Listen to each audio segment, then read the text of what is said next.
All right, folks, we have a monster of a storm on our hands, a Category 4 storm by the name of Hurricane Laura. I'm meteorologist Tevin Rudin live from Lake Charles, Louisiana, and I was just checking my email, and this information coming from Mike Ventris and also Sarah Dillingham. Sarah's one of the weather producers here at the Weather Channel.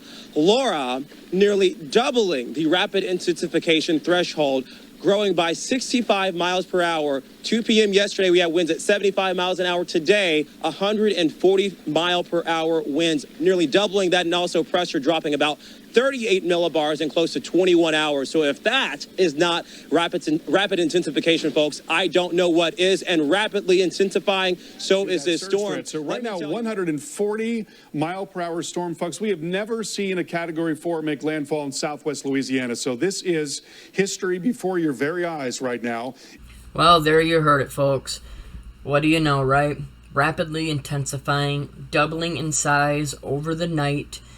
This is becoming a more common thing, how everything gets worse overnight, depending on a wildfire, these storms. That is when it seems they build these storms, okay?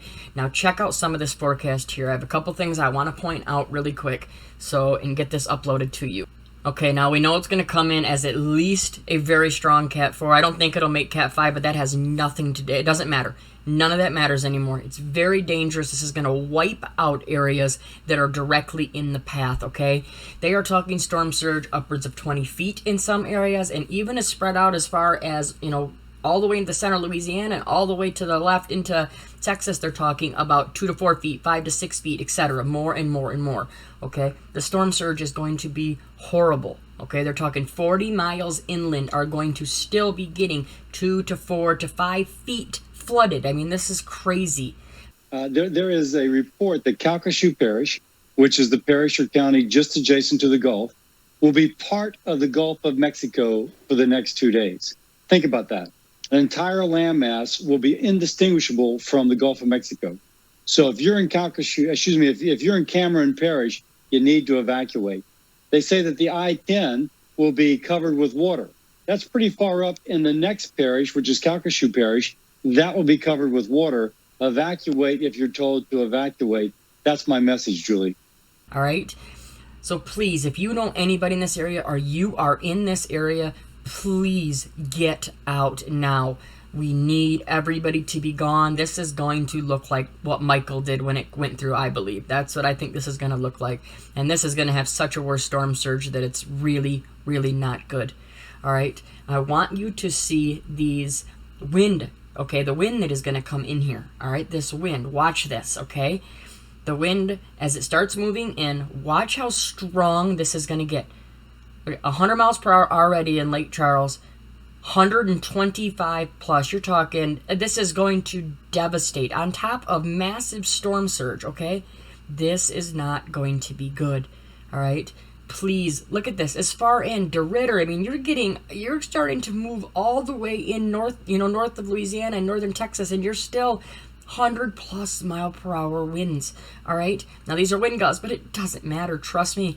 You could even see right there, this is going in as far as Little Rock. I mean, look at this, all the way up towards St. Louis. You still are going to have 60 plus mile per hour wind gusts. This is going to knock down trees everywhere. Power is going to be out everywhere. They're already talking about power being out for a week or two. This is really, really bad, okay?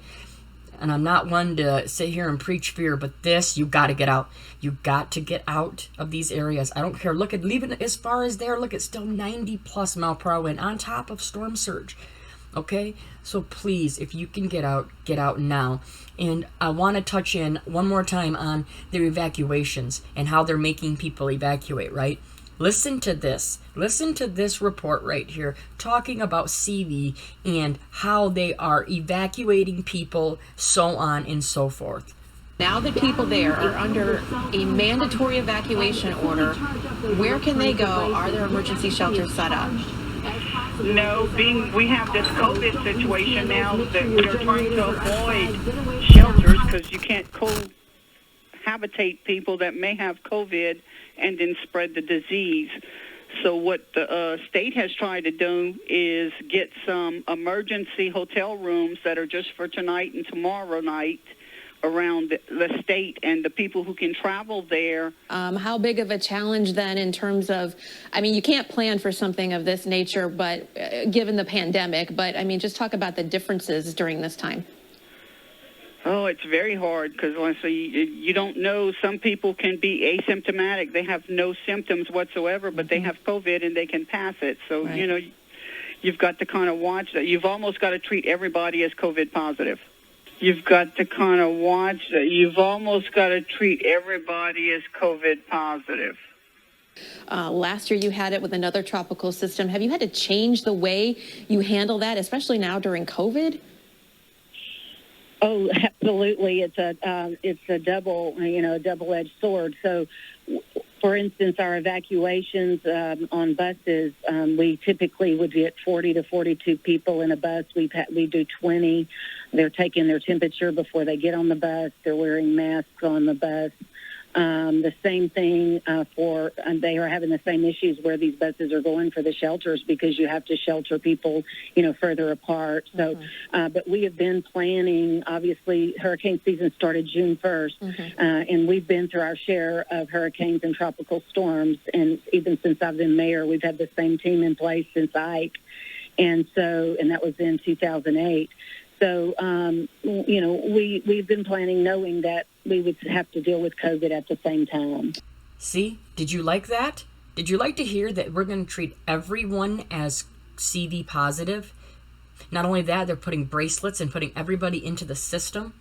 Not only that, we don't have any, shelters set up. We don't have any evacuation shelters to CV, so you got to get on a bus and we got to take you to all these different areas that you have no clue where they're taking you. This is why I talked about this 5 months ago, 4 months ago, 3 months ago, saying they were going to use these storms and use them for when these disasters come in, they force you and herd you into certain, areas. And did you like how he said, they'll be checking their temperature. They'll be taking temperature, they'll be wearing masks. So what if I have a temperature? You know how they didn't say, if you have a temperature, what they're going to do with you. What do you think they're going to do with you, right? They're going to put you somewhere else. They've already talked about this. Please prepare. Please get out of there. If you're anywhere in this path, this is going to go down in the records books because they wanted it to from the beginning. This was targeted, and I covered it day after day after day, how they set it up and how I could see, and we all could see if you looked at the information, it was going to hit where it's going to hit, and that it was going to rapidly intensify like they said. Please try to prepare yourself as much as you can. This is the reason we're always screaming, prepare now, so that you're not in this position.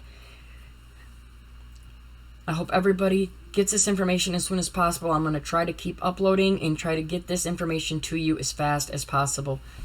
I love you all. Continue to pray. Right now, we need your prayers more than ever. We pray for every single person that is in that path.